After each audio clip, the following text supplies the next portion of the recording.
Tony dan Harley kembali bergabung. Tony meminta Harley untuk memperbaiki Mark 42 dengan mengisi daya hingga 100%. Sementara Tony pergi untuk menyelidiki isi berkas Davis. Dan kini berulah kembali dengan meretas semua televisi di Amerika Serikat. Sebelum melakukan aksinya, terlihat Eldrick berada bersama ketua Mandarin bernama Trevor. Setelah itu, mereka mulai melakukan siaran. Trevor menyampaikan pesan ancaman kepada presiden, kemudian ia menampilkan dirinya membunuh akuntan ternama. Melihat kejadian tersebut, Presiden Amerika memutuskan untuk mengirim Kolonel Rudy untuk menyerang Mandarin. Mereka berhasil menemukan titik lokasinya, dan setelah itu Rudy dengan kostum war masinya langsung OTW ke tempat Mandarin berada.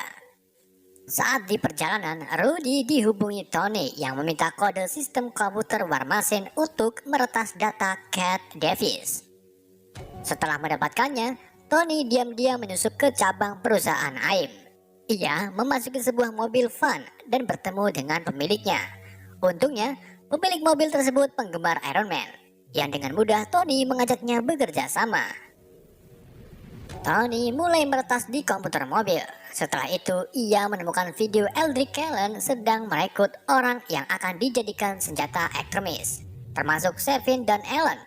Di mana Ellen ini bagian tangannya hilang, dan sudah jelas alasan Ellen ikut kelompok Eldrick yaitu karena ia ingin mempunyai tangan dengan bentuk sempurna. Sementara Pepper dan Maya sedang berada di apartemen, di mana mereka ini sedang membahas produk pembalut mana yang nyaman untuk dipakai. Dan gak lama kemudian datanglah Eldrick yang dengan sigap menangkap Pepper. Sementara Rudy baru sampai di tempat Mandarin, namun ia tertipu karena tempat yang didatangi Rudy adalah konveksi pembuat masker. Salah satu pegawai konveksi memukul Rudy sampai lemas, dan pegawai tersebut adalah kelompok Eldrick yang sudah menjadi manusia ekstremis. Sedangkan Tony menghubungi Harley yang sedang memperbaiki Mark 42. Sistem Jarvis mulai normal. Setelah itu Jarvis memberitahu lokasi AIM sebenarnya yang berada di Miami, Florida. Untuk masuk ke markas AIM, Tony butuh Mark 42. Namun kostum tersebut belum pulih dan masih tahap pengisian daya. Hal tersebut membuat Tony mulai migran dan bingung harus ngapain. You're a mechanic, right? Said so. Akhirnya, Harley memberitahu Tony bahwa Iron Man bisa semuanya. Tony langsung ke Alfamart untuk mencari bahan-bahan yang nantinya akan dijadikan senjata. Setelah semua siap, Tony pergi ke Miami lalu menyusup ke markas AIM. Satu persatu penjaga AIM dilumpuhkan. Kemudian Tony memasuki kamar dan berhasil menemukan Mandarin, yaitu Trevor. Sikap dan gaya berbicara Trevor seperti admin YD, di mana Tony ini tak mempercayai Trevor di balik semua ini. Akhirnya Trevor mengaku bahwa ia adalah aktor dan disuruh oleh Eldrick untuk menjadi Mandarin. Dan Eldrick lah di balik semua ini. They gave me things.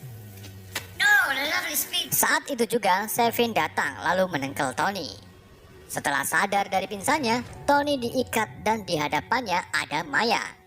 Di sini Maya menjelaskan bahwa tujuan ia ke rumah Tony sebelumnya yaitu ingin bekerja sama dengan Tony untuk membuat penawar ekstremis. Maya mengakui bahwa selama ini ia salah bekerja sama dengan Eldrick. Maka dari itu Maya meminta bantuan Tony untuk memperbaiki semua ini. Saat itu juga datanglah Eldrick. Kemudian ia mengungkapkan tentang masa lalunya yang ditipu Tony saat menunggu di atap. Tony meremehkan Eldrick dengan mem-PHP-nya. Dari situlah kenapa Eldrick mengincar Tony serta ingin menjatuhkan karirnya. Gak cuma itu, Eldrick juga telah menyandra Pepper serta menyuntikkan ekstremis ke tubuh Pepper. Melihat hal tersebut membuat Tony sangat marah. Di sini Maya mencoba bunuh diri dengan mengancam bahwa jika ia mati maka sumber ilmu tentang ekstremis akan terputus karena ialah yang tahu tentang ekstremis. Namun Eldrick masa bodoh dengan membunuh Maya. Setelah itu Eldrick pergi menemui Rudy untuk memaksa Rudy keluar dari kostum war masinya. Eldrick sengaja memanaskan war masin dengan kekuatan ekstremisnya. Kemudian Rudy merasakan panas hingga mengeluarkan keringat sakne. Dan akhirnya Rudy tak tahan. Ia keluar lalu mengajar semua orang di ruangan tersebut. Eldrick mengeluarkan air liur panasnya, kemudian Sevin menengkel Rudy hingga tak tersadarkan diri. Sedangkan Tony sedang diawasi oleh 2 penjaga. Saat itu juga jam Dora Tony berbunyi, menandakan Mark 42 siap untuk digunakan. Tony mulai menggerakkan tangannya agar sensor Mark 42 bekerja. Dan gak lama kemudian, satu persatu bagian Mark 42 datang.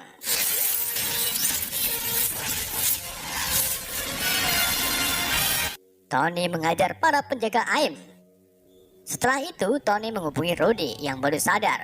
Rudy mengungkapkan bahwa Eldrick memakai war masinya. Setelah itu, Rudy dan Tony menemui Trevor. Trevor memberikan rencana Eldrick kepada mereka bahwa Eldrick akan menangkap wakil presiden, lalu membawanya ke dermaga. Tony dan Rudy langsung OTW ke dermaga. Saat di perjalanan, Tony mencoba menelpon wakil presiden serta menanyakan tentang presiden. Wakil presiden menjawab bahwa presiden aman bersama Kolonel Rudy. Mendengar hal tersebut, Rudy terkejut dan berarti Eldrick tak mengincar wakilnya, melainkan presidennya langsung. Setelah itu, wakil presiden mengatakan kepada ajudannya bahwa tak ada apa-apa. Kemudian ia menghampiri anaknya yang kakinya putus. Ternyata wakil presiden sekongkol dengan Eldrick. Tentunya hal ini masuk akal. Kenapa saat penangkapan di balik Mandarin pemerintah sangat kesusahan? Eldrick tiba di bandara. Kemudian ia mulai menaiki pesawat bersama presiden. Saat lepas landas dan di udara, Eldrick mulai menyerang para ajudan presiden. Kemudian membawa presiden pergi. It's an honor, Mr. President. Sementara Tony yang baru datang langsung bertarung dengan Sevin. Pertarungan tersebut membuat badan pesawat bolong yang mengakibatkan penumpang pada jatuh berhamburan. Tony langsung meluncurkan rapulsornya ke dada Sevin dan berhasil membunuhnya. Setelah itu Tony terjun untuk menyelamatkan penumpang yang pada teriak kehilangan. Relax. What's your name? Heather? Dengan menyuruh penumpang berpegangan satu sama lain, dan akhirnya Tony berhasil menyelamatkan mereka.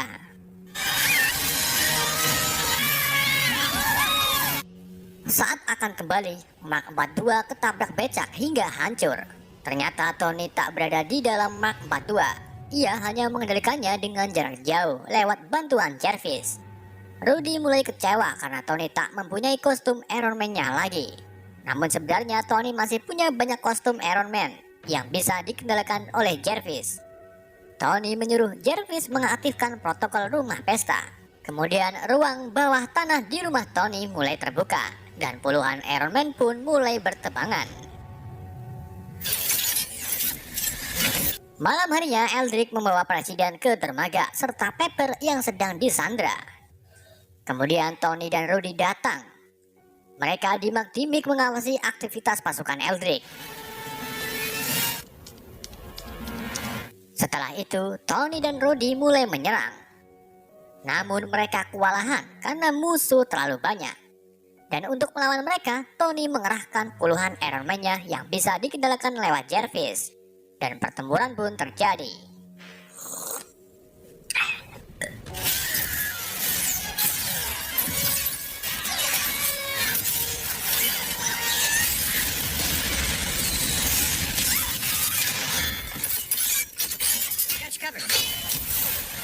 Rudy berusaha untuk menyelamatkan Pak Presiden dan akhirnya Rudy berhasil. Sementara Tony mencoba untuk menyelamatkan Pepper. Namun sayangnya Pepper terjatuh tepat di kobaran api. Setelah itu Tony bertarung dengan Eldrick.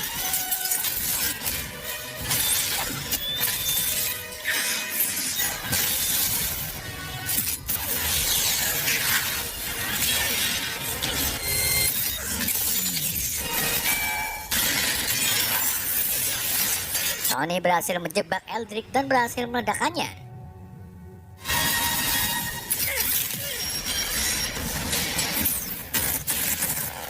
Di sini Tony mengira bahwa Eldrick telah mati, namun nyatanya Eldrick masih hidup. Ia menghampiri Tony dan tiba-tiba Pepper datang menampol Eldrick, kemudian membunuh Eldrick dengan Rapulsol Iron Man-nya.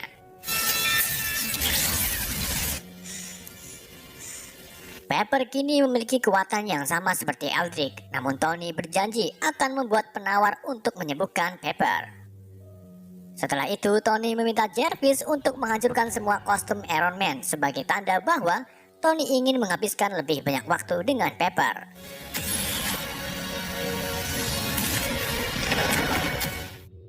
Setelah kejadian tersebut, wakil presiden serta Trevor ditangkap.